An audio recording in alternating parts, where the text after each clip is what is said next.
Bonjour à tous et bienvenue dans l'entretien sur France 24. Mon invité est Michel Onfray, philosophe, écrivain. Ses deux derniers livres, Penser l'islam aux éditions Grasset et Le miroir aux alouettes, principe d'athéisme social chez Plomb. Merci beaucoup d'être avec nous. Alors nous sommes au Forum d'Avignon qui lie la culture, l'économie et le numérique. Michel Onfray, vous faites partie de ce forum. Nous sommes au théâtre de Bordeaux parce que cette année il a lieu à Bordeaux. La culture est-elle un rempart contre le terrorisme ? Hélas, non. Je pense qu'il faudrait s'entendre sur le mot culture, mais il y a des cultures diverses et multiples. Il y a des cultures de haine, il y a des cultures de guerre, il y a des cultures, hélas, antisémites. Adolf Hitler était un grand lecteur. Grand insomniaque, il ne passait pas une nuit sans avoir lu un livre, nous dit Yann Kershaw, son biographe. Donc le livre n'est pas un rempart, la culture n'est pas un rempart, et même parfois le livre est un accélérateur, et la culture peut être aussi un accélérateur de barbarie. Donc il faut éviter l'irénisme. Et pas un accélérateur de sagesse, jamais. Ça dépend des livres. C'est-à-dire que quand on dit le livre, la culture, on parle dans le vague, et il faut faire très attention. Goebbels était docteur en philologie, il avait fait une thèse sur un auteur du romantisme allemand, donc la culture n'est pas une garantie absolue du genre je suis cultivé, je fais partie de l'élite cultivée et intellectuelle, donc je suis loin de tout ça. C'est l'usage qu'on en fait alors. Non, ça dépend des idées. Regardez les intellectuels du XXe siècle, ils ont souvent choisi le parti du mal. Enfin, il y a eu un nombre incroyable de marxistes-léninistes, de maoïstes, de gens qui se sont engagés dans la collaboration, de vichistes, de pétinistes, et c'était des gens haut de gamme, des intellectuels de valeur, et ni leur intelligence, ni leur culture, ni leur savoir ne les ont dispensés d'épouser des causes barbares. Il pourrait y avoir une politique culturelle républicaine ? Et c'est pas qu'il pourrait, c'est qu'il devrait y en avoir une, et que ça n'est pas le cas. Aujourd'hui, on a une politique libérale de la culture. C'est l'argent qui fait la loi aujourd'hui, c'est le marché qui fait la loi en matière de culture, en matière de livres, je le vois bien. Les livres qui sont en tête des ventes la plupart du temps n'ont pas été écrits par leurs auteurs, parfois même pas lus par leurs auteurs. Ce sont des livres d'hommes politiques, de footballeurs, de gens de médias, de comédiens, d'artistes, et on sait très bien que ce sont des nègres qui font le travail pour eux. Donc là aussi, il faut être lucide. On fait aujourd'hui des livres parce que ce sont des produits culturels comme les autres, et je pense que peu d'éditeurs, sauf peut-être les petits qui prennent des risques, sont capables d'éditer de la littérature ou des livres parce qu'ils croient aux livres. Alors ce qui est vrai, c'est que la culture, finalement, l'accès à la culture est très inégalitaire en France, toujours très inégalitaire. Alors vous avez créé cette université populaire à Caen. Quelles leçons peut-on en tirer, justement ? Moi, je fais mon travail de colibri, pour utiliser l'expression des sages de la forêt amazonienne. Je ne peux pas tout faire. C'est-à-dire qu'en 2002, j'ai créé l'Université populaire pour lutter contre les idées du Front National. On m'a dit, vous avez vu, depuis, le Front National est passé à 30%. Je dis, oui, mais vous avez fait quoi, vous ? Qu'est-ce que vous avez fait, vous ? Moi, j'ai fait ça. Donc, vous pensez que ça peut lutter contre le Front National, en tout cas ce type d'enseignement ? Oui, on a créé un tas d'enseignements pour éviter que les idées du Front National ne se propagent. Par exemple, le Front National pense que l'art contemporain est un art dégénéré d'une certaine manière. On a créé un séminaire d'art contemporain pour expliquer ce qu'est l'art contemporain.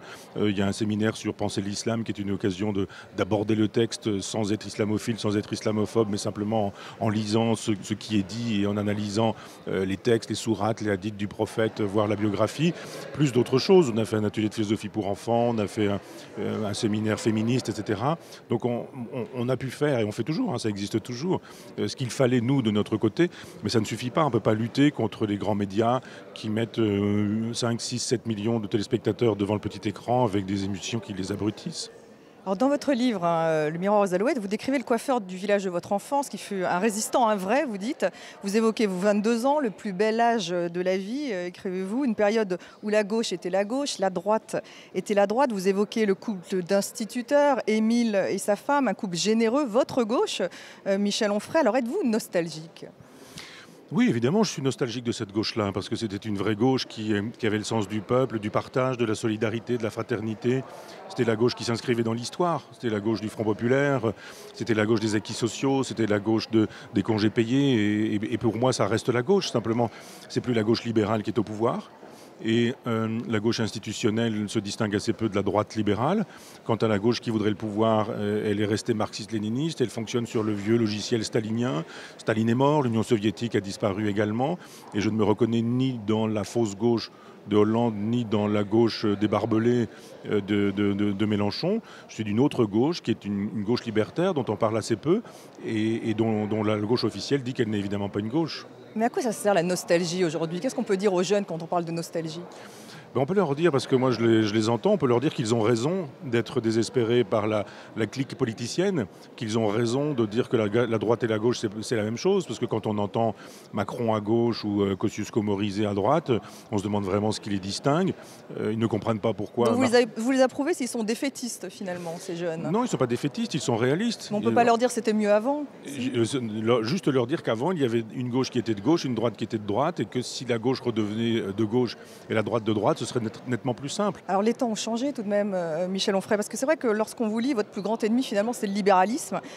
Pour vous, droite et gauche, vous venez de le dire, sont devenus libéraux. Ce libéralisme a tout de même sorti de la très grande pauvreté 700 millions de gens dans le monde sur les 20 dernières années. Donc il y a eu un accroissement des inégalités certes, mais il y a eu aussi un enrichissement de beaucoup de monde, une classe moyenne qui a émergé en Chine, dans les pays d'Asie.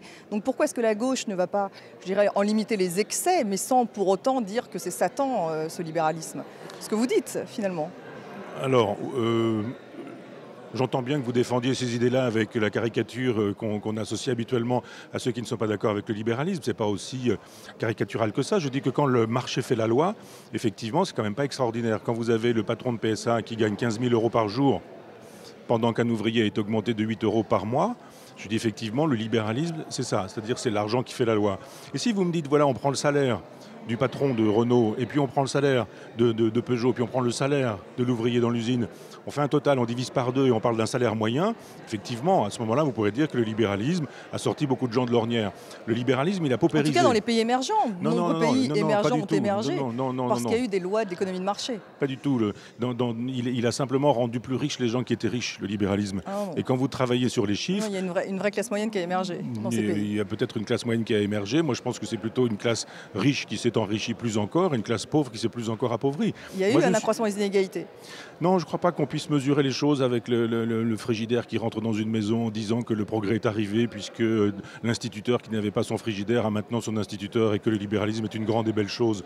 C'est pas suffisant. C'est pas ce que j'ai dit. Hein. Non, c'est ce que je dis moi parce qu'effectivement c'est ce qu'on nous fait savoir en nous disant que le libéralisme est facteur de progrès. Il suffit juste d'allumer sa télévision et de regarder des reportages sur tous les pays du monde et on verra bien qu'effectivement le libéralisme a augmenté le pouvoir d'achat de la totalité des gens sur la planète.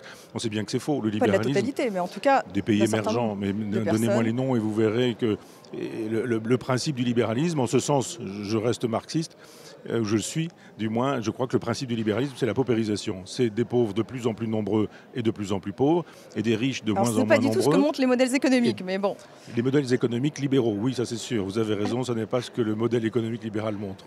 Votre autre livre, Penser l'islam, Michel Onfray. Alors vous dites que la France a bombardé des populations musulmanes d'Afghanistan, d'Irak, de Libye, du Mali, sous prétexte de lutter contre le terrorisme, qui avant les bombardements ne nous menaçait pas directement. Alors est-ce que cet argument ne dédouane-t-il pas finalement les terroristes ? Ça, c'est également ce qu'on dit quand on est un libéral et qu'on a envie de justifier les guerres un peu partout sur la planète parce que la vente d'armes est quand même extrêmement juteuse pour tous les libéraux. Tous les marchands d'armes qui sont aussi des propriétaires de journaux, qui sont aussi des propriétaires de médias ont intérêt à ce que la guerre existe. Moi, je dis simplement que depuis 1991, date à laquelle George Bush a décidé effectivement de bombarder un certain nombre de pays, qui étaient des pays amis en France, puisqu'on a reçu à l'Élysée, à Matignon, en grande pompe, Bachar el-Assad, on a reçu Kadhafi, on a reçu Saddam Hussein, qui finançait même des campagnes. L'organisation de l'État islamique a une stratégie propre aussi qui est aujourd'hui de viser l'Europe, donc pas seulement Paris d'ailleurs, on a vu à Bruxelles. J'étais en train de vous expliquer que vous me posiez une question, j'essayais de répondre à votre question en vous disant que ces gens dont on nous a dit qu'ils étaient nos ennemis, ils étaient nos amis. C'est facile de regarder sur Internet, tous les chefs d'État ont serré les mains de ces gens-là, les ont même invités dans des cérémonies extrêmement officielles. Puis du jour au lendemain, on nous dit que ce sont nos ennemis. J'aimerais bien comprendre pourquoi et pourquoi ils menacent la France. Et effectivement, maintenant, ils menacent la France parce que d'abord, on a détruit ces pays, on a supprimé ces dictateurs et puis on a tué 4 millions de musulmans sur la planète depuis 1991 avec ces guerres-là. Donc j'estime effectivement que 4 millions de morts, ça n'est pas rien. Je ne dis pas pour autant qu'il faut dédouaner les terroristes. Je dis simplement que si on fait son travail de philosophe et pas le travail de morale moralisatrice qu'on fait souvent dans les médias, c'est bien, c'est pas bien, le camp du bien, le camp du mal, et qu'on fait un peu de généalogie, on se dit, inscrivons tout ça dans la perspective géostratégique planétaire depuis au moins 1991, et ça permet d'expliquer, ça permet de comprendre. Sûrement pas de pardonner, sûrement pas de donner une bénédiction ou une malédiction en disant c'est bien, c'est pas bien, mais juste comprendre pourquoi les choses ont lieu. Alors dans votre livre, vous évoquez également le Coran, vous dites qu'il y a des sourates qui légitiment les actions violentes et d'autres qui au contraire invitent à l'amour et à la miséricorde. Et finalement, il faudrait revoir, d'après vous, la loi de 1905 sur le financement des cultes? Oui. Oui, parce que c'est exactement la même chose avec le Talmud et avec la Bible. C'est-à-dire vous avez toujours un endroit dans la Bible qui va justifier le crime et puis un endroit dans la Bible qui ne le justifiera pas.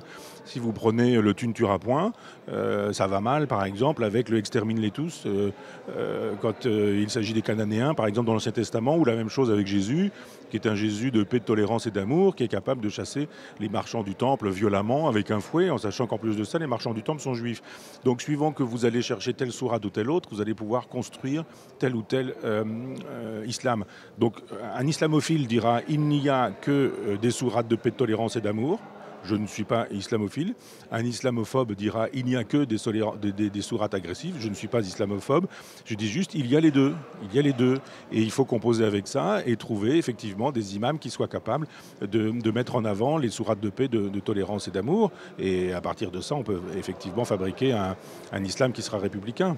Et l'État français devrait financer ce type de culte, en l'occurrence. Alors après, la loi 1905, elle est de 1905, la chose est dite, de séparation des églises et de l'État. C'est une loi qui est faite alors que le christianisme est dominant et l'islam inexistant. Actuellement, effectivement, il y a une séparation des églises et de l'État, mais il y a une communauté musulmane qui est devenue extrêmement importante par rapport à ce qu'elle était en 1905. Donc, où on ne finance pas, auquel cas ce sera financé par des pays étrangers qui, eux, auront un droit de regard sur l'islam français, ou on finance en disant il y a de l'argent pour effectivement financer l'islam, pourvu qu'il soit républicain, avec des imams qui soient eux aussi républicains. Merci, Michel Onfray. C'est moi qui vous remercie. Merci à vous de nous avoir suivis et restez avec nous sur France 24.